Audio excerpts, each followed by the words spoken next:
두 달 전인 8월, 월마트가 7월 8로 끝난 회계분기의 실적을 발표합니다. 분기 매출은 1616억 달러를 넘어서면서 전년 대비 6% 상승했습니다. 이익은 더 크게 성장했는데요. 분기 순이익은 79억 달러에 육박하면서 지난해 같은 기간보다 무려 53% 급증했습니다. 연준의 긴축에도 불구하고 미국 소비자들의 씀씀이가 줄지 않으면서 마트 매출이 성장한 것인데요. 그렇다면 실적 호조를 보였으니까 그 뒤로 주가도 호조를 보였을까요? 그렇지는 않아 보입니다. 연초 대비해서 지금까지 월마트의 주가 상승률은 10.56%지만 최근 들어서 상승세가 줄어들더니 최근엔 한 달간의 주가 변동률은 마이너스 2%로 줄었습니다. 월마트뿐이 아닌데요. 코스트코 역시 올 들어 호조로 보이던 주가가 최근 한 달간 하락했습니다. 원인은 무엇일까요? 인플레이션 때문은 아닌 듯 하고요. 소비 감소나 연준의 추가 금리 인상 가능성도 개연성이 낮아 보입니다. 반면 지난 16년 동안 본 적 없는 수준으로 치솟은 10년 만기 미국 국채 수익률 때문이라는 분석이 설득력을 얻고 있는데요. 과연 어떤 논리인지, 그리고 또 이로 인해서 주가에 영향을 받는 기업들은 어디인지 살펴보겠습니다.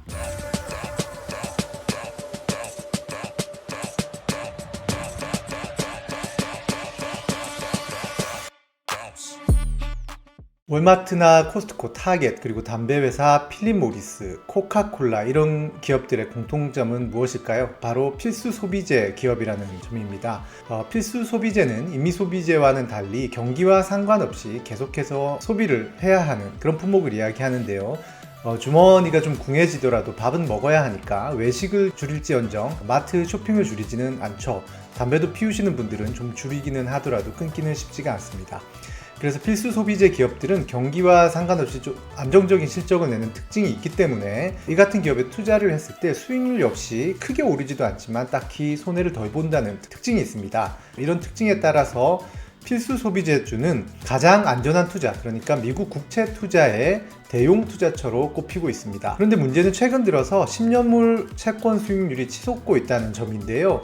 2020년만 하더라도 0.5% 수준이던 10년물 미국 국채 수익률이 올 5월 들어서 다시 치솟기 시작하면서 현재는 5% 선을 터치하기도 했습니다. 미국이 디폴트에 빠질 상황, 그러니까 미국이 망할 확률은 적기 때문에 미국 국채 투자는 세상에서 가장 원금 손실 위험이 적은 투자처로 꼽히는데요. 이런 안전한 투자처에서 5%의 수익률을 올릴 수가 있다면 굳이 그 대체품을 찾을 필요가 없겠죠. 실제로 S&P 500에서 월마트를 비롯해 필수 소비재 기업에 투자하는 ETF인 SPDR 필수 소비재 ETF의 수익률을 보면 연초 이후에 마이너스 6% 손실을 기록하고 있습니다.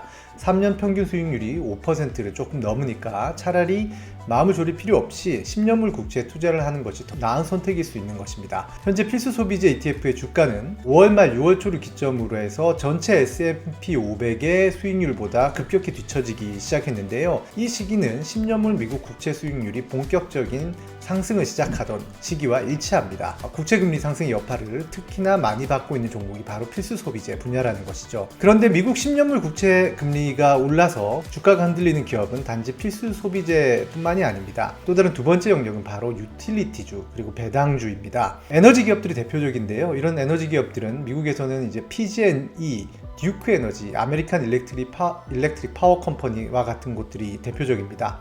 이런 기업들은 정말로 안정적이죠. 주가가 오르는 시세 차익보다는 안정성과 배당 수익이 핵심이 됩니다. 바로 채권 대용주가 되는 것이죠. 그래서 이런 기업들도 마찬가지로 국채 금리가 오르기 때문에 굳이 이곳을 투자할 필요가 적어진 것입니다. 유틸리티 셀렉트 섹터 SPDR ETF라고 유틸리티 배당주에 투자하는 ETF가 있는데요. 이 역시 7월 중순 이후에 11% 하락했습니다. 지금 현재 10년물 국채 수익률이 5%라고 말씀드렸는데 S&P가 조사를 해보니까 이 5%를 넘게 배당률을 주는 기업들이 S&P 500 종목 중에 11개 주식에 불과하다고 합니다. 그런데 이제 대표적인 곳이 PG&E 같은 경우인데요. 배당률이 34.1%에 이르지만 사실 정기 배당이 아니고 분기마다 그냥 결정을 하는 겁니다. 그리고 또 연초 이후에 주가 하락률이 6.4%가 있기 때문에 채권 투자, 10년물 투자보다 나은지 투자자들 입장에서는 고개를 좀 갸우뚱할 수밖에 없는 그런 상황인 것이죠. 그리고 또 그 외에도 이렇게 표에서 보시듯 고배당 기업들은 다들 올 초 이후 마이너스 수익률을 기록하면서 원금 손실이 발생했습니다. 채권 대용 종목들이 이렇게 어려움을 겪기도 하는데 또 다른 분야는 고금리 민감주가 있습니다. 대표적인 곳이 기술주일 텐데요. 올해 들어서 기술주는 이제 AI 붐이나 전기차 전환 가속화 등의 기대를 타고 올 상반기 크게 올랐지만 최근 들어서는 하락 전환했죠. 관련 ETF도 연초 이후 기준으로는 30% 넘게 올랐지만 최근 한 달만 보면 마이너스로 돌아섰습니다. 기술주가 금리에 민감한 이유는 바로 기업 가치 평가 때문인데요. 기업 가치를 평가할 때 들어가는 항목 중에 미래 예상되는 수익이 있을 텐데 기술주의 경우에는 이런 미래 수익의 비중이 높습니다.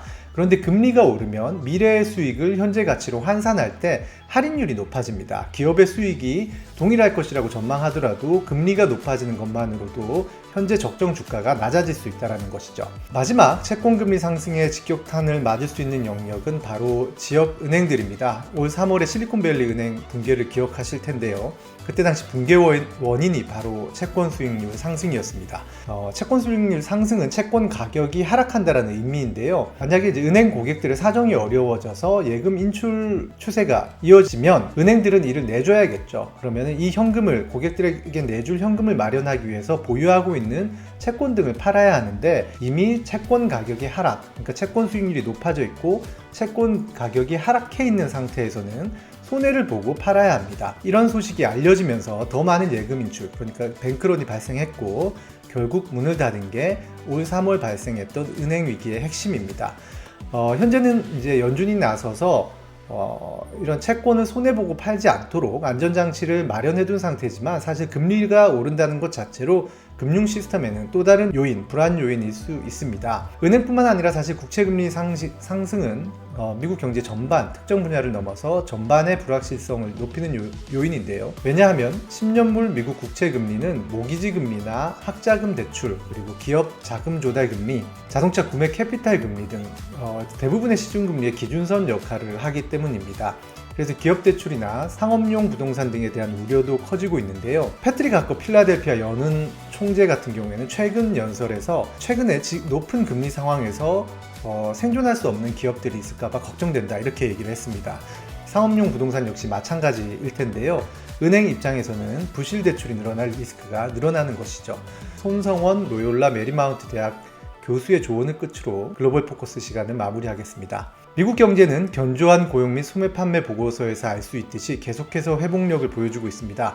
반면 미국 10년 만기 국채 수익률이 5%로 상승한 것은 시장의 거센 역풍입니다. 지금은 신중하게 낙관하고 경각심을 높여야 합니다. 투자자를 위한 최선의 전략은 노련한 금융 전문가와 상담해서 정보를 얻고 예상치 못한 경랑을 견딜 수 있도록 포트폴리오를 충분히 다각화하는 것입니다.